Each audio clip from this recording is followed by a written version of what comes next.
Hey guys, this is CA Monish Vora, your educator for CA Foundation Economics and BCK। तो guys, जैसे कि हम economics chapter 3 पढ़ रहे थे हमारे यूट्यूब के ऊपर, सो आज हम प्रोडक्शन ऑप्टिमाइजेशन का टॉपिक पढ़ने वाले हैं इस वीडियो में। एंड आज मोस्ट प्रोबेबली हमारा इकोनॉमिक्स चैप्टर 3 पूरा का पूरा यूनिट 1, इकोनॉमिक्स चैप्टर 3 का यूनिट 1 पूरा का पूरा आज इस वीडियो के साथ समाप्त होने वाला है, एंड होने वाला है। लेकिन वीडियो स्टार्ट करने के पहले आप सबको बता दो कि हमारा दोस्तों पूरी बाहुबली टीम का आ रहा है RTP previous question and MTP batch, जो कि स्टार्ट होने वाला है 21 अक्टूबर से अन अकेडमी के प्लस प्लेटफॉर्म पे। सो जल्द से जल्द अन अकेडमी का सब्सक्रिप्शन ले लीजिए एमबी सर कोड लगा के। सोचिए कि अगर सारा कंटेंट आप पढ़ लिया है, अब समय है क्वेश्चंस का प्रैक्टिस करने का। एंड वही क्वेश्चन की प्रैक्टिस आपको हम करवाने वाले हैं इस बैच के अंदर। पूरी बाहुबली टीम आके आपको यहाँ पे पढ़ाने वाली है, हर एक सब्जेक्ट कवर होगा, सारे आईएसए के इंपॉर्टेंट रिसोर्सेस कवर होने वाले हैं हमारे इस बैच में। 21 अक्टूबर से 20 नवंबर तक हमारे बैच चलने वाला है। एंड ये है दोस्तों हमारा शेड्यूल इस बैच का। इस बैच में मैं आपको 10:30 AM को पढ़ाने वाला हूं, मंडे, ट्यूसडे एंड वेडनेसडेज को, राइट। एंड बाकी एजुकेटर्स भी आएंगे, जिसका टाइम टेबल आपकी स्क्रीन के सामने दिया हुआ है। आगे बढ़ते हैं। आप हमारे डेली सेशंस देखने के लिए हमारे टेलीग्राम चैनल ज्वाइन कर सकते हैं, इसकी लिंक भी डिस्क्रिप्शन बॉक्स में आपके साथ शेयर कर दी गई है। अब अगर आप मेरे जो भी रिकॉर्डेड सेशंस है वो देखना चाहते हैं चैप्टर वाइज, तो आप क्या करें, आप इस livedaily.me/ca livedaily इस लिंक पे जाइए। यहाँ पे आप एमवी सर वाले टैब में जाएंगे, तो यहाँ पे जो है आपको इकोनॉमिक्स बीसी के मैंने जितने वीडियोस लिए हुए हैं उनके सारी लिंक्स एक जगह पे मिल जाती हैं। जैसे चैप्टर 1 की पूरी प्लेलिस्ट है यहाँ पे, चैप्टर 2 के पूरे रिवीजन वीडियोस हैं, देन चैप्टर नंबर 3 के जो अभी मैं ले रहा हूँ वीडियोस अभी यूट्यूब पे, उसकी लिंक्स अपडेटेड है। इकोनॉमिक्स चैप्टर 5 बिजनेस साइकिल का पूरा चैप्टर यहाँ पे अपलोड किया है, बस लिंक पे क्लिक कीजिए एंड आप वो लेक्चर देख सकते हैं। देन बीसी के चैप्टर 1, चैप्टर 2, चैप्टर 3, बीसी के चैप्टर 4 एंड चैप्टर 5 ये भी यहाँ पे अपलोडेड है। तो यहाँ पे आप रिकॉर्डेड फॉर्म में हमारे सारे सेशंस देख सकते हैं, सारे चैप्टर्स कवर कर सकते हैं बहुत ही आसानी से। यस, सो livedaily.me/c livedaily में जाइए एंड एमबी सर वाले टैब पे जाना, आपको ये सारे लेक्चर्स वहां पे मिल जाएंगे। ठीक है सर, आगे बढ़ते हैं। आप अन अकेडमी लर्निंग ऐप को Google play store app store से इंस्टॉल कर सकते हैं। एंड यहाँ पे आपको आपका गोल सिलेक्ट करना है सीए फाउंडेशन। यहाँ पे होती है दोस्तों आपकी फ्री लाइव क्लासेस, जिसे हम बोलते हैं स्पेशल क्लासेस। हाँ, मैं मानता हूं अभी कुछ दिनों से हमारी स्पेशल क्लासेस नहीं होती है मेरी, लेकिन बहुत जल्द मोस्ट प्रोबेबली फ्राइडे से हम हमारी 4:15 PM वाली जो स्पेशल क्लास थी वो कंटिन्यू करने वाले हैं। तो बिल्कुल निश्चिंत हो जाइए, फ्राइडे से हमारे स्पेशल क्लासेस कंटिन्यू हो जाएगी।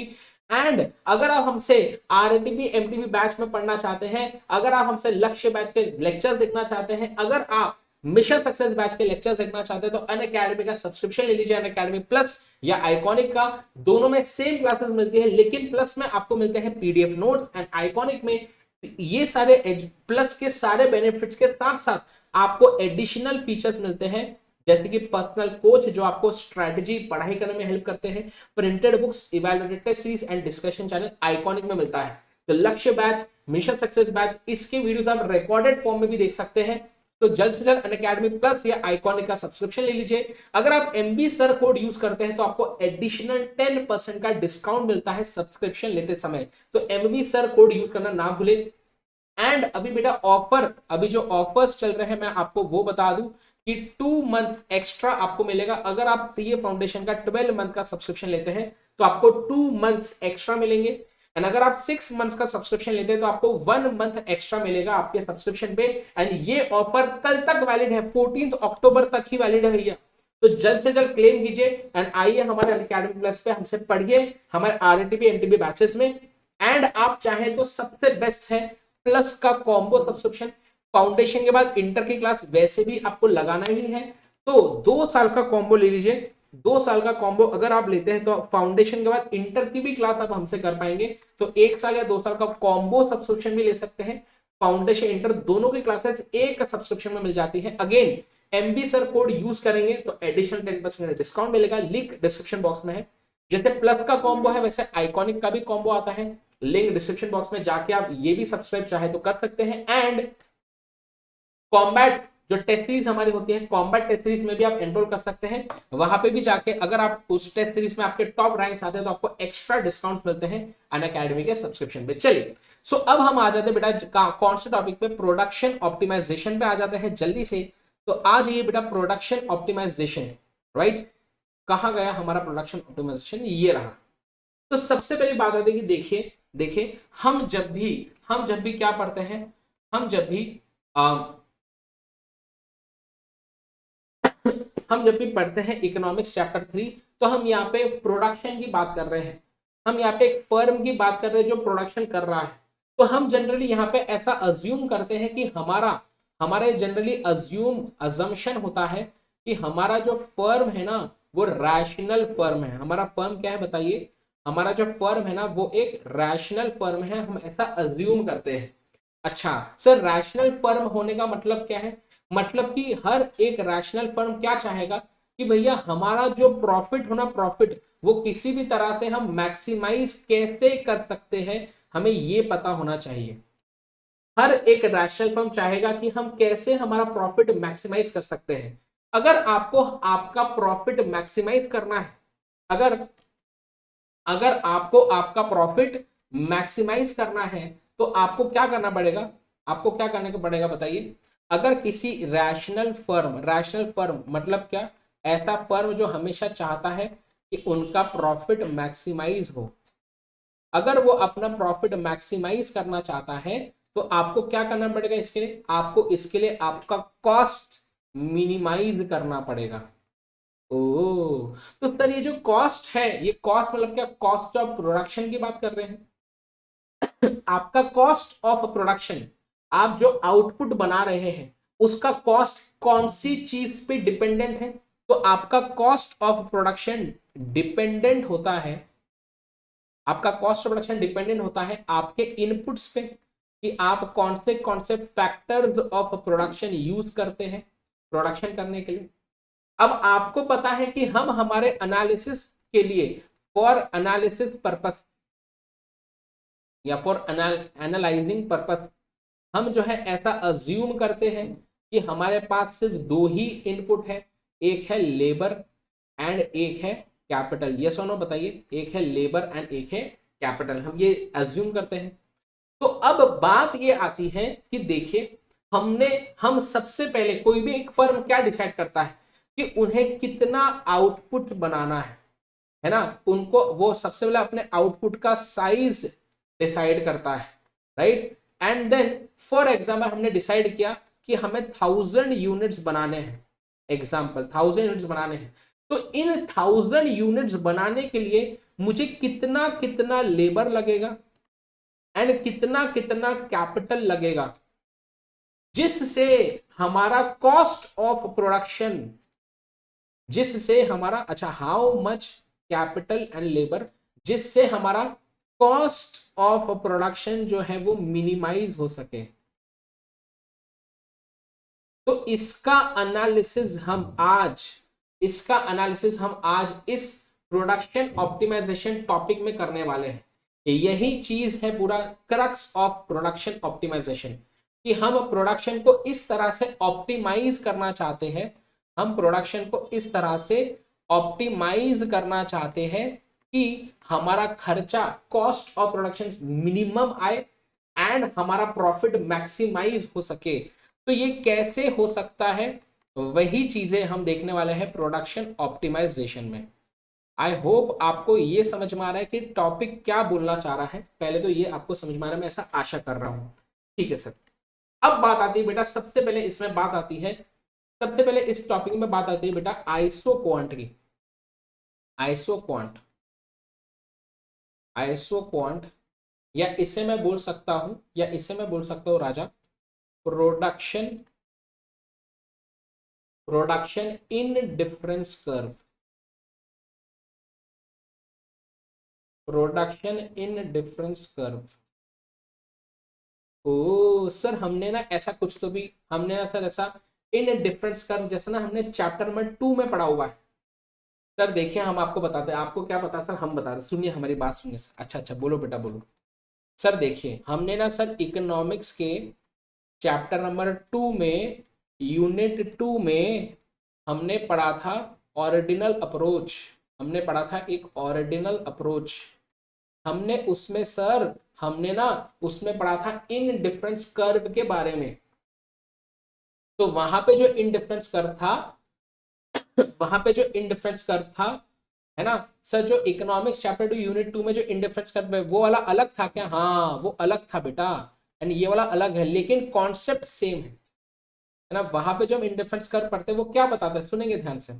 वो बताता था हमको कि देखिए, वो बताता था हमको, देखिए अगर आप दो दो गुड्स कंज्यूम कर रहे हैं, एक है आपका गुड वाई और एक है आपका गुड एक्स ना। एक्स एक्सिस पे क्वांटिटी ऑफ गुड एक्स आपने पॉइंट प्लॉट किया है, एंड वाई एक्सिस में आपने quantity of good y plot किया है, ठीक है। यस। तो ये हमें क्या बताता था राजा, ये हमें क्या बताता था, ये हमें बताता था कि देखिए सर, हमारा प्रोडक्शन, हमारा सॉरी हमारा इन डिफरेंस कर्व क्या बताता था, इन डिफरेंस कर्व बताता था कि देखिए, अगर आप इस इन डिफरेंस कर्व पे चाहे कोई भी पॉइंट पे प्रोडक्शन कर, चाहे कोई भी पॉइंट करे ले, फॉर एग्जाम्पल मैंने लिया ये वाला पॉइंट, इस पॉइंट पे मैं इतना, इस पॉइंट पे समझ लीजिए मैं 10 यूनिट y के कंज्यूम कर रहा हूं एंड 2 यूनिट x का कंज्यूम कर रहा हूं, तो इस कॉम्बिनेशन का नाम हो जाएगा 2,10। या तो फिर समझ लीजिए मैं ये वाला कॉम्बिनेशन चुनूं, ये वाला पॉइंट लो इंडिफरेंस कर पे, तो समझ लीजिए ये आ जाएगा हमारा, एग्जांपल ले रहा हूं, ठीक है। ये है समझ लीजिए मेरा 4 एंड ये है समझ लीजिए मेरा समझ लीजिए ये है 3।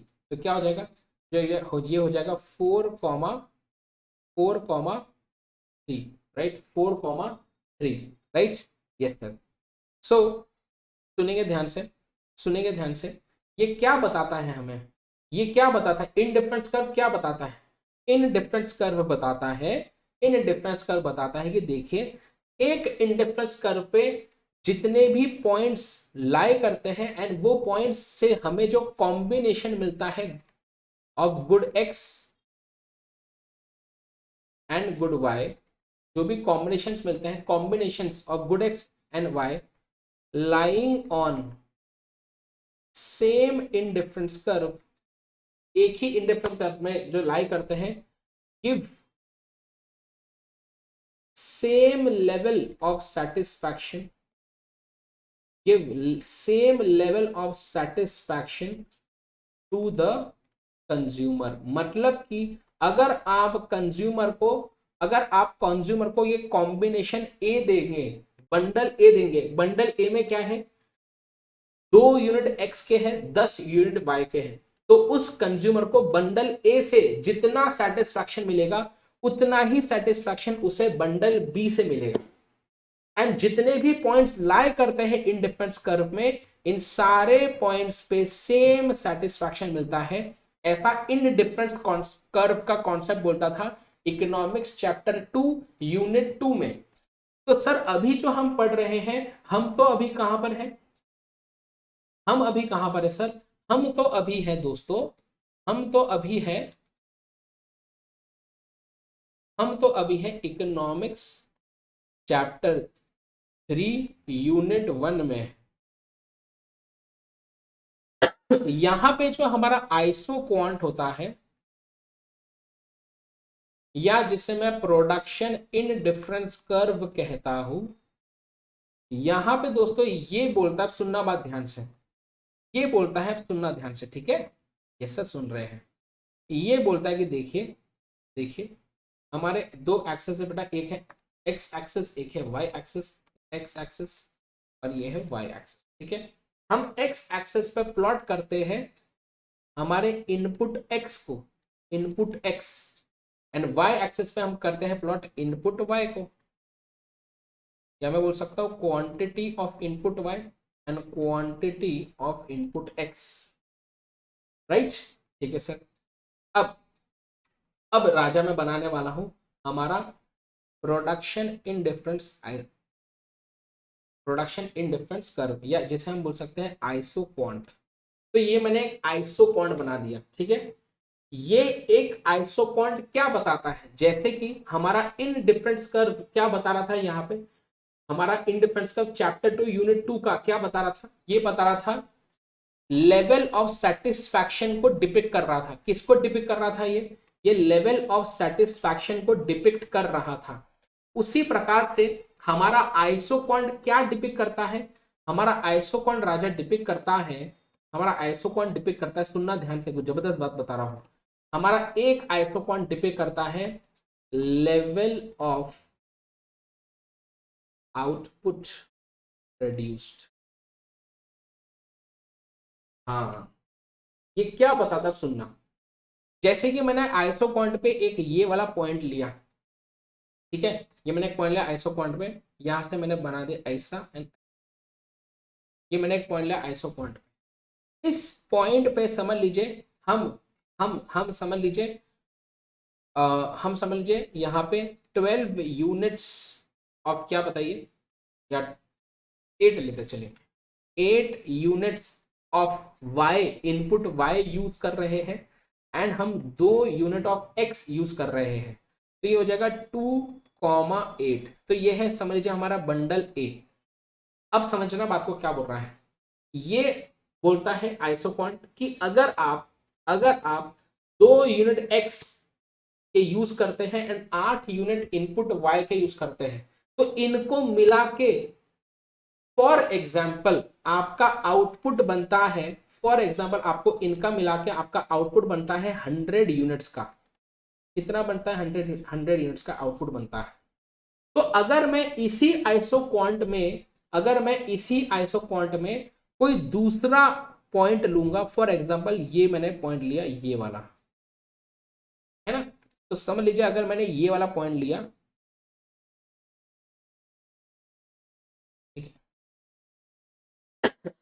समझ लीजिए ये है 4, ये भी है 4, मैंने लिख दिया ये है बंडल बी या कॉम्बिनेशन बी 4,4।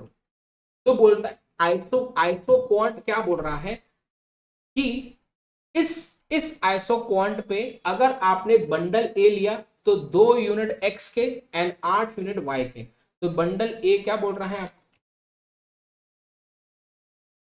आपको बंडल ए क्या बोल रहा है कि देखो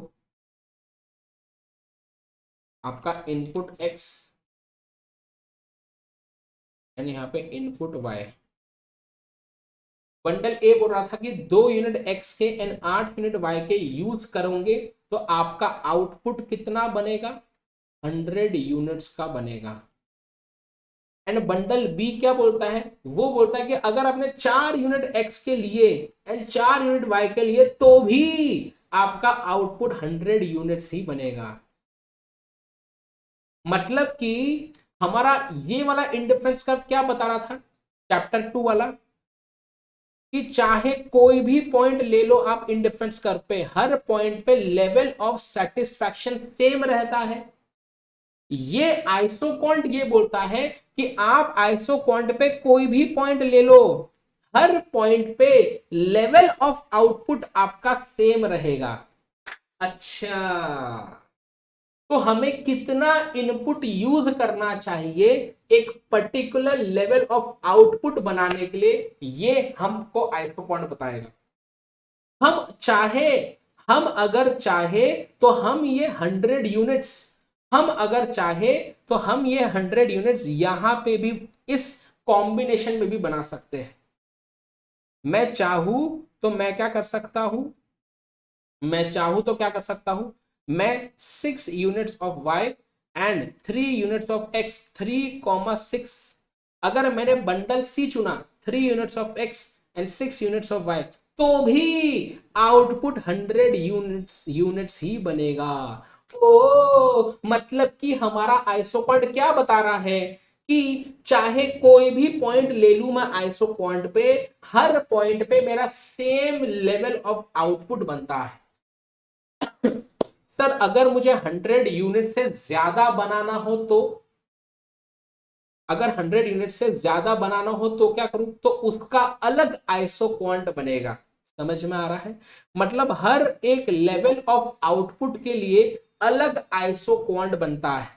तो समझ लो मैंने बना दिया आइसो क्वांट 2, इस आइसो क्वांट पे समझ लो 150 यूनिट्स बनते हैं। मतलब क्या, मतलब इस आइसो क्वांट पे अगर मैं कोई भी कॉम्बिनेशन लूंगा इनपुट का, तो हर कॉम्बिनेशन पे 150 यूनिट्स ही बनेंगे। मतलब हर एक लेवल ऑफ आउटपुट के लिए हमारा अलग अलग आइसो क्वांट बनता है। समझ में आ रहा है? हर एक लेवल ऑफ आउटपुट के लिए हमारा अलग अलग आइसो क्वांट बनता है। ठीक है, ठीक है सर। जैसे कि अब हम आ जाइए यहाँ पे। यस, चलिए चलिए, तो अभी अपन एक काम करते हैं, नया ले लेते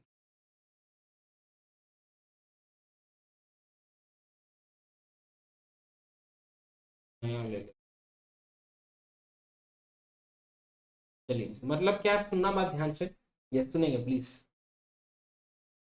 मतलब कि हर एक आइसो क्वांट मेरा एक पर्टिकुलर लेवल ऑफ आउटपुट दर्शाता है। जैसे ये है मेरा आइसो क्वांट 1, ये है मेरा आइसो क्वांट 2, ये है मेरा आइसो क्वांट 3, ये है मेरा आइसो क्वांट 4। फॉर एग्जाम्पल, मेरा आइसो क्वांट 1 जो है वो डिपिक्ट कर रहा है कि हम 100 यूनिट्स बना सकते हैं। मतलब अगर मैं, मतलब मैं कितना x एंड कितना y यूज करूं, कितना quantity of input x and कितना क्वांटिटी ऑफ इनपुट y मैं यूज करूं जिससे मेरा 100 यूनिट बन सकता है, वो मेरा आइसो क्वांट 1 बनाएगा। मैं चाहूं तो इस कॉम्बिनेशन में x और y को यूज कर सकता हूं, तो मेरा 100 यूनिट्स बनेगा। या मैं चाहूं तो इस कॉम्बिनेशन में x और y को यूज कर सकता हूं, तो भी 100 यूनिट्स बनेगा। मैं चाहूं तो इस कॉम्बिनेशन में x और y को यूज कर सकता हूं, तो भी मेरा 100 यूनिट्स ही बनेगा। तो हमें हमें आइसोक्वांट क्या बता रहा है, एक्चुअल में हमें आइसोक्वांट बता रहा है, हमें एक्चुअल में आइसोक्वांट बता रहा है। सुनना, भी कुछ लिख रहा हूं मैं, एकदम अनमोल वचन लिख रहा हूं, सुनिए ध्यान से। हमें आइसोक्वांट एक्चुअल में बताता है, an isoquant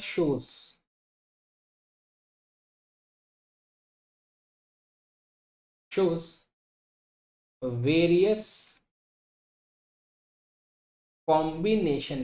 various combinations of two inputs which can be used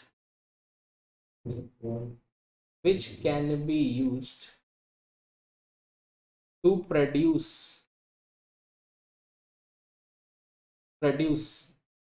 a particular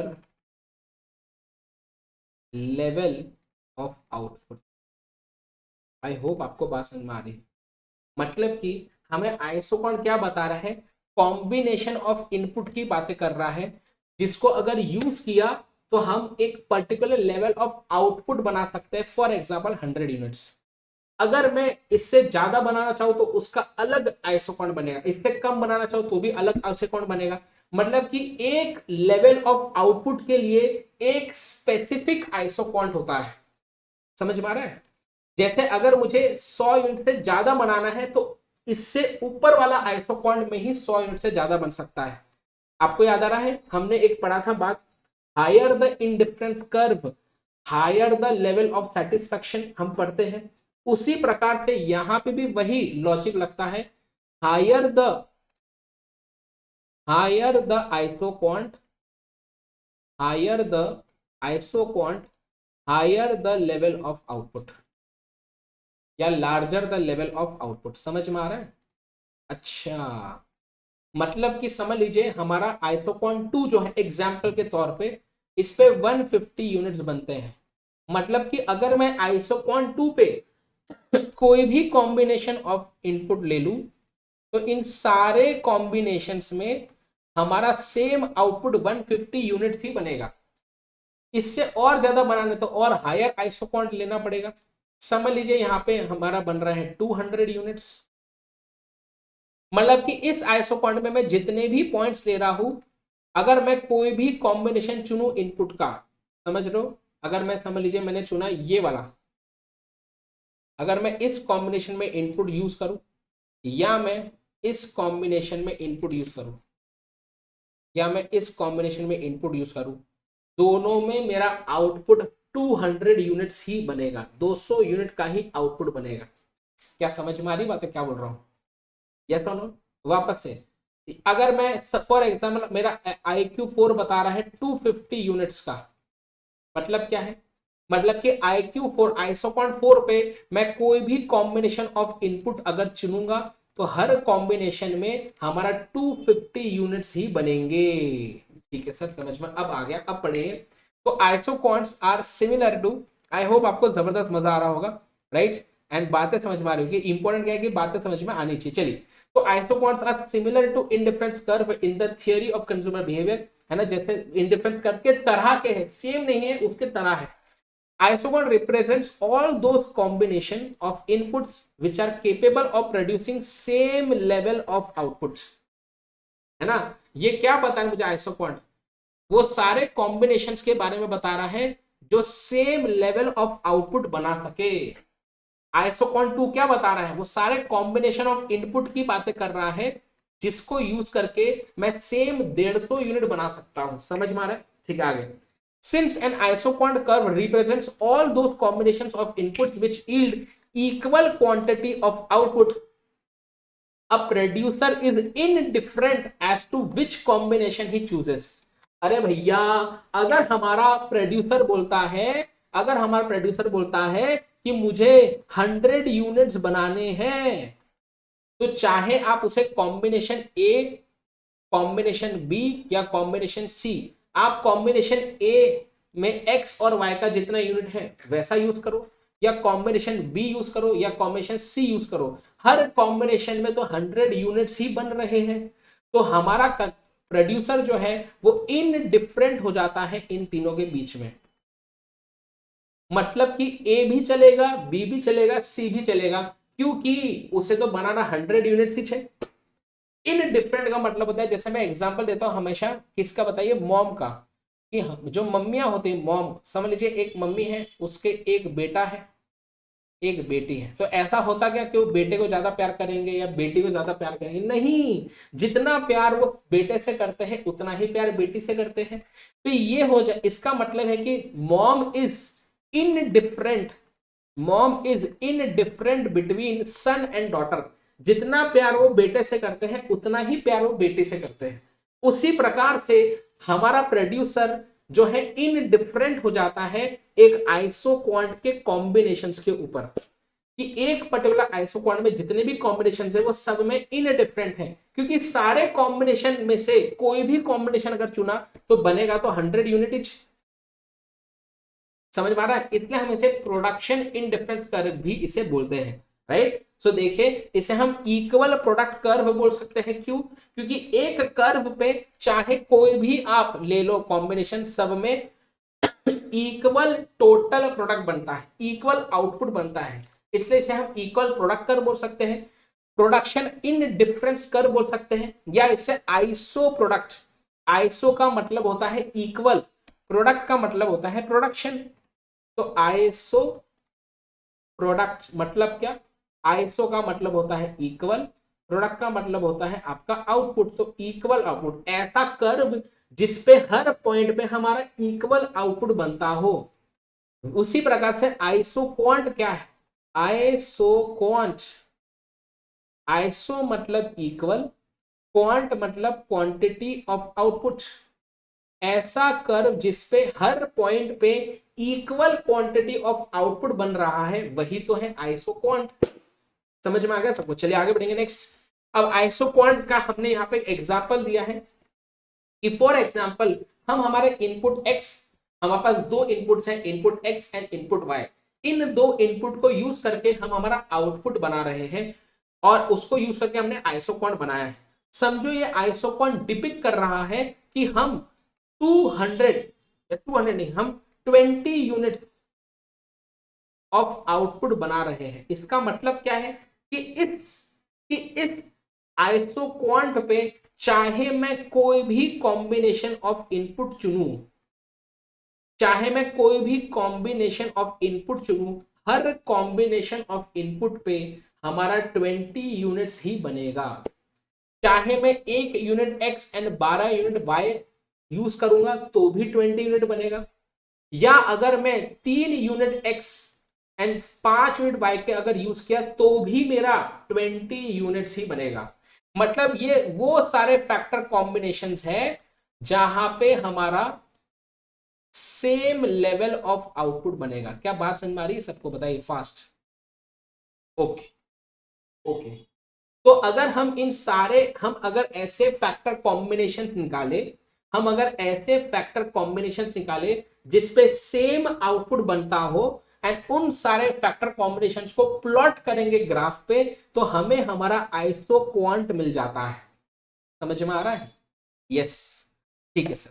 तो हमारा आइसो क्वांट शेड्यूल क्या बता रहा है? आइसो क्वांट शेड्यूल क्या बता रहा है? वो सारे फैक्टर कॉम्बिनेशन के बारे में बता रहे हैं टैब्यूलर फॉर्म में। टैब्यूलर फॉर्म में बता रहा है हमें ये कि वो कौन से सारे फैक्टर कॉम्बिनेशन है जिनको यूज करके हमारा सेम आउटपुट बनता है, सेम लेवल ऑफ आउटपुट बनता है। अब ऑब्वियसली बात है बेटा, अलग अलग प्रोडक्ट का अलग अलग आइसो क्वांट होगा, सबका सेम होगा क्या? नहीं।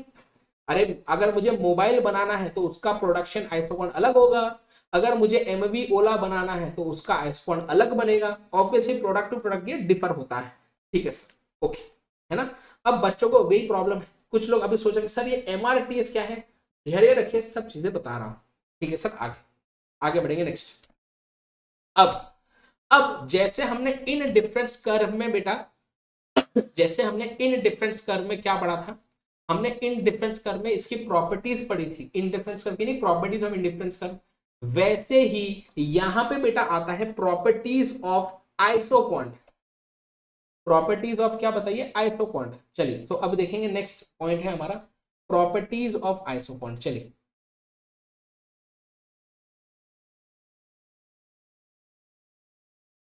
नेक्स्ट है हमारा बेटा प्रॉपर्टीज ऑफ आइसो क्वांट, देखेंगे। चलिए okay sir, yes, properties of isoquant. So देखेंगे हमारा एक प्रॉपर्टी था इन डिफरेंस कर्व का कि हमारा इन डिफरेंस कर्व जो है वो नेगेटिवली स्लोप्ड होता है या डाउनवर्ड स्लोपिंग होता है। तो सेम वही वाला प्रॉपर्टी इसमें भी अप्लाई होता है आइसो क्वांट में, कि आपका iso quant is negatively sloped, या इसे हम बोल सकते हैं कि it is downward downward sloping. Negatively sloped, या इसे क्या बोल सकते हैं बताओ? इसे हम बोल सकते हैं बेटा इट इज डाउनवर्ड स्लोपिंग। कैसे? सोच के देखिए, सोच के देखिए। फॉर एग्जाम्पल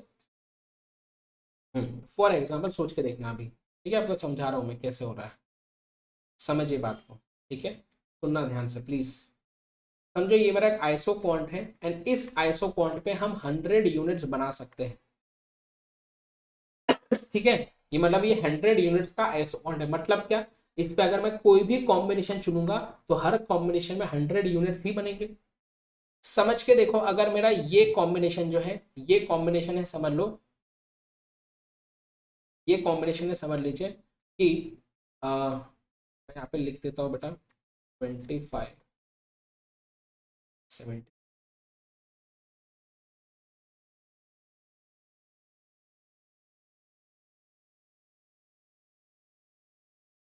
ठीक है, समझो अगर मैंने ये वाला कॉम्बिनेशन चुना तो इस कॉम्बिनेशन में देखो क्या हो रहा है, हमारे पास 25 यूनिट्स एक्स के हैं एंड 75 यूनिट्स वाई के हैं, है ना?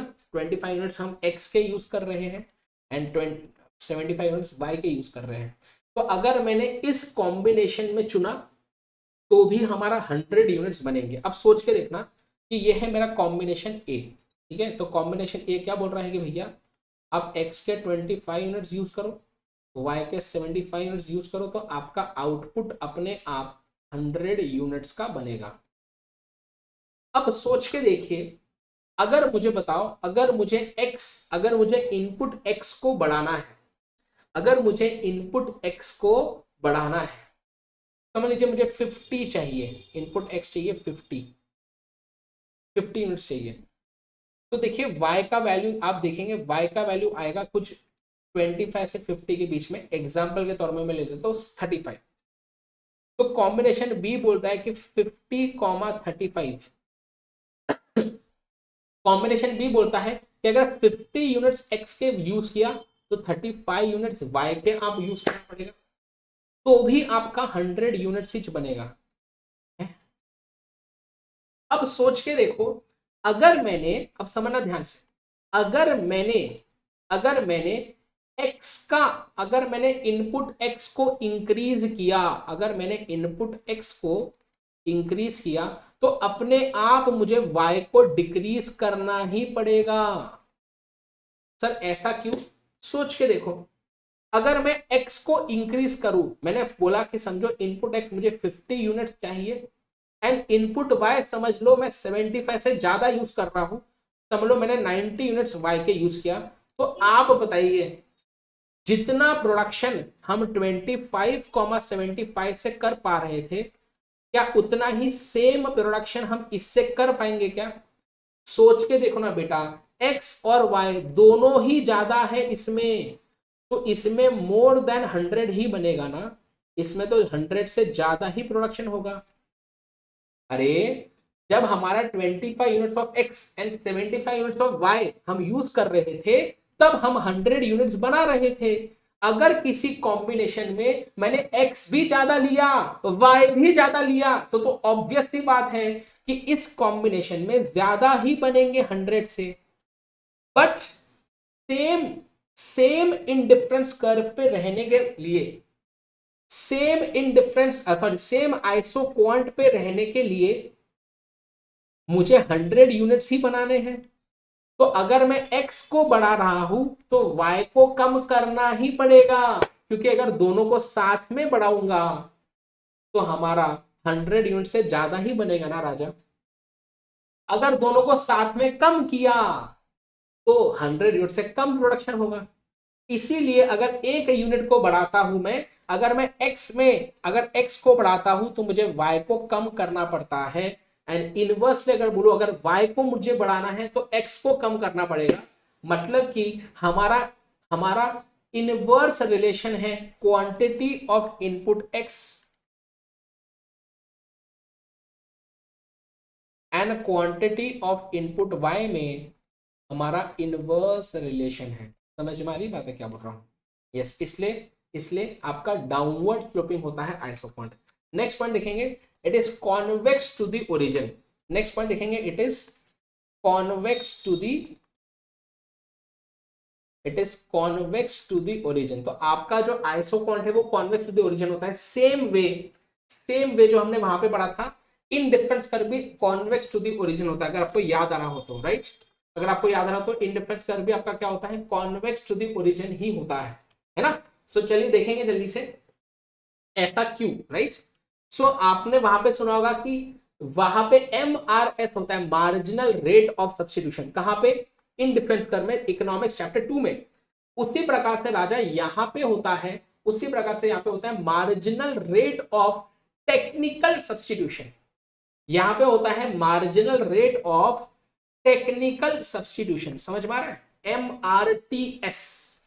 ये क्या बोलता है कि देखिए, अगर मैं एक यूनिट ऑफ x को बढ़ाता हूं, मैंने इनपुट x को एक यूनिट से बढ़ाया, तो मुझे इनपुट y को कितना कम करना पड़ेगा? क्योंकि अभी जस्ट मैंने बोला अगर मैं एक इनपुट को बढ़ाता हूं तो मुझे दूसरा इनपुट को कम करना ही पड़ेगा, तभी तो मैं सेम आइसोक्वांट पे रह पाऊंगा। तो अगर मैं इनपुट x को बढ़ाता हूं मेरे प्रोडक्शन में, तो y को कितना कम करना पड़ेगा, कितना सैक्रिफाइस, कितना कम यूज करना पड़ेगा इनपुट y को, वो बता रहे हैं marginal rate of technical substitution. तो देखिए मुझे 4 कम करना पड़ेगा, मतलब क्या है बताइए? Change in y upon change in x। तो देखेंगे 4/1 या -4/1, आंसर आएगा -4। सो आप देखेंगे कि MRTS जो है उसका फॉर्मूला है change in y upon change in x। तो यही तो बेटा स्लोप का फॉर्मूला होता है। तो इसीलिए हम बोलते हैं कि एक्चुअल में स्लोप जो है वो नेगेटिव ही आती है। क्यों आएगी स्लोप नेगेटिव आइसोक्वांट की? क्योंकि ये डाउनवर्ड स्लोपिंग है। जो कर्व्स डाउनवर्ड स्लोपिंग होते हैं, जो कर्व्स डाउनवर्ड स्लोपिंग होते हैं बेटा, उसका स्लोप का वैल्यू नेगेटिव ही आता है। और अपवर्ड स्लोपिंग कर्व जो होते हैं, जैसे हमने ये एक अपवर्ड स्लोपिंग कर्व है, इसका स्लोप का वैल्यू पॉजिटिव आएगा। समझ में आ रहा है? अच्छा, तो हम ऐसा बोल सकते हैं कि MRTS is the absolute value of slope of isoquant। Absolute value क्यों बोला? क्योंकि देखो यहाँ पे लिखा है 4, मतलब हम माइनस साइन को इग्नोर कर रहे हैं, एब्सोल्यूट वैल्यू देख रहे हैं एमआरटीएस बताते समय। तो एमआरटीएस है क्या? Marginal rate of technical substitution. कि अगर मैंने एक इनपुट x का बढ़ाया तो y का कितना इनपुट कम करना पड़ेगा, y का कितना इनपुट कम करना पड़ेगा, ये हमें बताता है MRTS। ठीक है, सो आप देखेंगे MRTS की वैल्यू धीरे धीरे गिरते जा रही है। मतलब कि एक तो पहली बात, स्लोप होता है नेगेटिव, इसलिए डाउनवर्ड स्लोपिंग है, एंड आपका स्लोप का वैल्यू गिर रहा है, पहले 4 फिर 3 फिर 2 फिर 1। तो चूंकि आपका MRTS जो कि स्लोप है वो गिरते जा रहा है, इसीलिए मैंने आपको एक चीज बताई कि देखिए, समझिए बात को ध्यान से, समझिए बात को ध्यान से। मैंने आपको एक चीज समझाई थी, सुनना ध्यान से। मैंने आपको एक चीज समझाया था बेटा, सुनना ध्यान से, सुनिए। मैंने आपको बताया था कि देखिए, अगर आपका स्लोप का वैल्यू हाई होता है तो आपका स्टीप कर्व होता है, याद आ रहा है? एंड अगर आपका स्लोप का वैल्यू लो होता है या लेस होता है तो आपका फ्लैटर कर्व होता है। सर स्टीप कर्व मतलब क्या? जैसे कि डाउनवर्ड स्लोपिंग बता रहा हूं, ये देखो ये एक स्टीप कर्व है। और फ्लैटर कर्व मतलब क्या? जैसे कि ये एक फ्लैटर कर्व है। समझ में आ रहा है? Steep curve, flatter curve. But जब हमारी स्लोप की वैल्यू फॉलिंग है, हमारी स्लोप की वैल्यू इज फॉलिंग एंड आपका नेगेटिव स्लोप है, तो इसमें क्या होता है? आप समझना ध्यान से, देखिए कितना जबरदस्त पॉइंट है। इसमें क्या होता है, सुनना ध्यान से, देखिए क्या होता है। हमारा पहले स्लोप की वैल्यू ज्यादा थी, इसलिए ज्यादा स्टीप कर्व था, पर देन स्लोप की वैल्यू कम हुई तो स्टीपनेस कम हुई, फ्लैटर हो रहा है कर्व। अब और MRTS की वैल्यू गिर रही है और फ्लैटर हो रहा है कर्व, और MRTS की वैल्यू गिर रही है और फ्लैटर हो रहा है कर्व, और MRTS की वैल्यू गिर रही है और फ्लैटर हो रहा है कर्व। ओ, इसीलिए हमारा एम आइसोक्वांट भी ऐसा बनता है, क्योंकि हर पॉइंट पे स्लोप की वैल्यू कम कम होते जा रही है। मतलब कि हमारे कर्व की स्टीपनेस कम कम होते जाती है, एंड इसीलिए हमारा जो आइसोक्वांट होता है, it is convex to the origin. इसे बोलते हैं बेटा ओरिजिन। एंड ओरिजिन की नजरों से अगर आप देखेंगे, तो हमको दिखेगा कि हमारा आइसोक्वांट जो है वो कॉन्वेक्स शेप का है। तो ये हो, देखिए जैसे कि आपने बचपन में मिरर पढ़ा होगा, मिरर्स, ये होता है बेटा कॉनकेव मिरर। अगर आप इस तरह से देखेंगे, इस डायरेक्शन में देखेंगे मिरर को, तो एक कॉनकेव मिरर लगेगा। एंड अगर आप ऐसा देखेंगे इसको, अगर ऐसा देखेंगे ये, तो ये होता है कॉन्वेक्स। तो ओरिजिन के नजरों से देख रहे हैं तो कॉन्वेक्स शेप लग रहा है आपको आइसोक्वांट का। नेक्स्ट पॉइंट देखेंगे बेटा, अगला point, higher higher the isoquant higher the level of output. कितना चिल्टू पॉइंट है बताइए? Higher the isoquant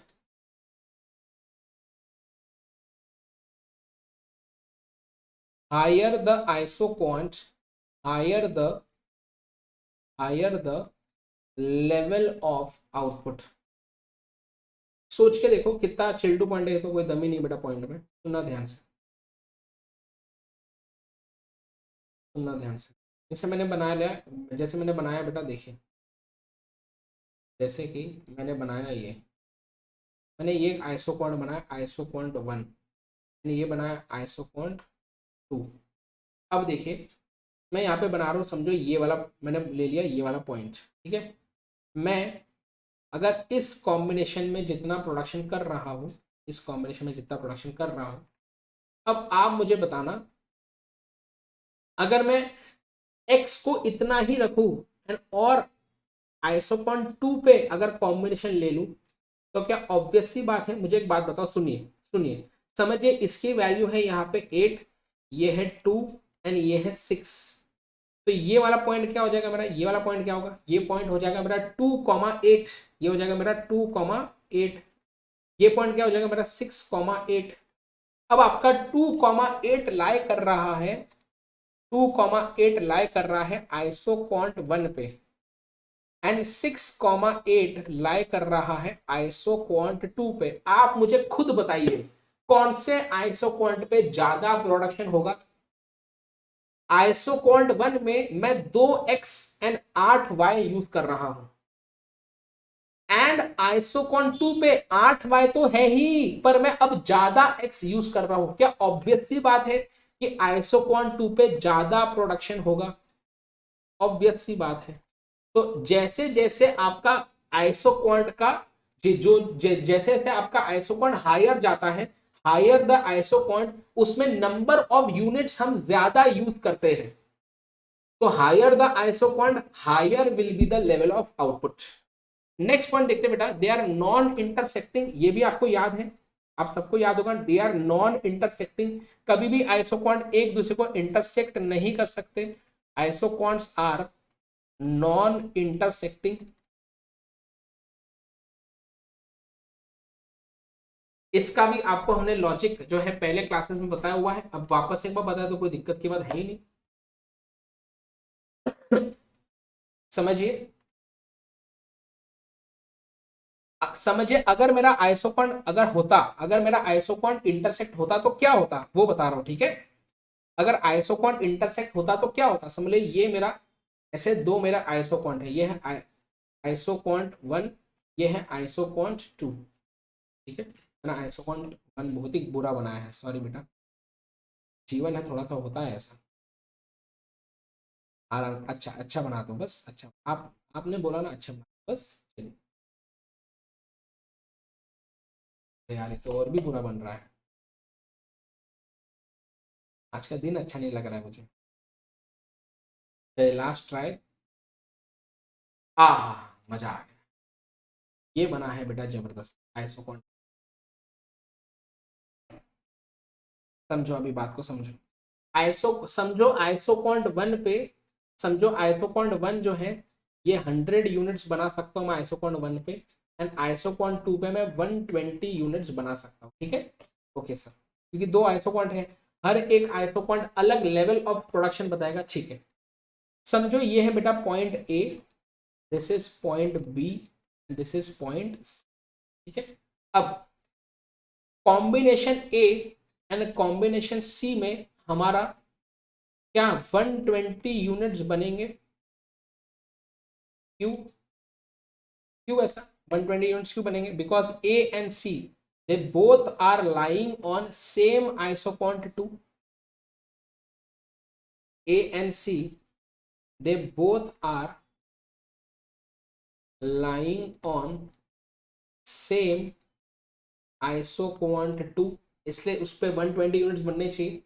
and combination B and C में 100 यूनिट्स बनने चाहिए, क्यों, because both are lying on same isoquant 1।